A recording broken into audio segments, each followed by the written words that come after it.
Hello, Trey. Firstly, I want to point out that my research isn't extensive and that my degree was in marine biology, not zoology or paleontology. Secondly, I'm glad you're watching my video. The first bit will be devoted to setting up for my questions, so excuse the length. Also, I seem to be having a pretty dry mouth, so sorry for the weird noises. This is a feathered dinosaur.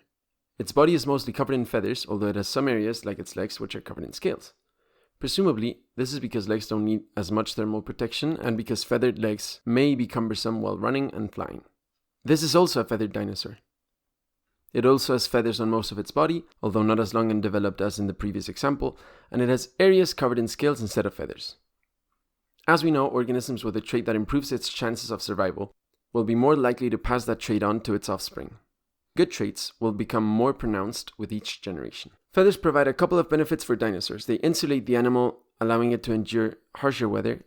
They provide a cushion-like armor, excellent at negating blunt blows. And they may offer some protection against grabbing and biting, as they can be slippery, although that is purely conjecture. It follows that dinosaurs with feathers would have had better odds of survival, and thus would pass the trait on. The logic seems to check out with reality, as fossilized theropods have been proven to have had feathers, and with the discovery of Colindadromeus, an ornithischian with stage 1 feathers, it seems possible that all animals of the dinosauria clade had feathers, including sauropods, although that's a long shot and I got that info from Quora, so take that with a grain of salt.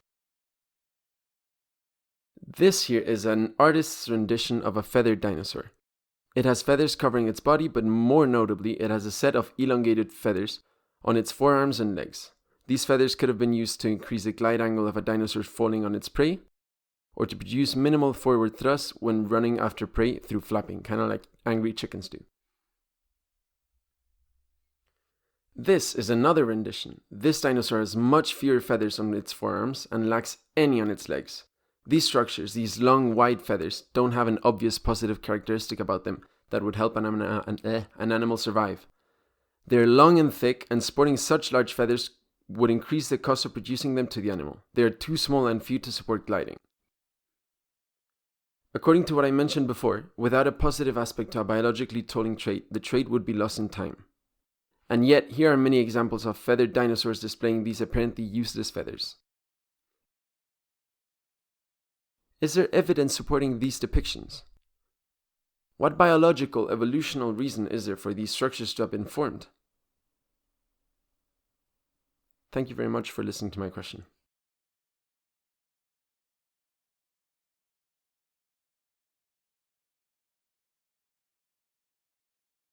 Fun fact, an artist's rendering is not the same as a rendition. Rendering implies the artist has seen the subject to be painted, whereas rendition implies it was described to him. So these are all renditions.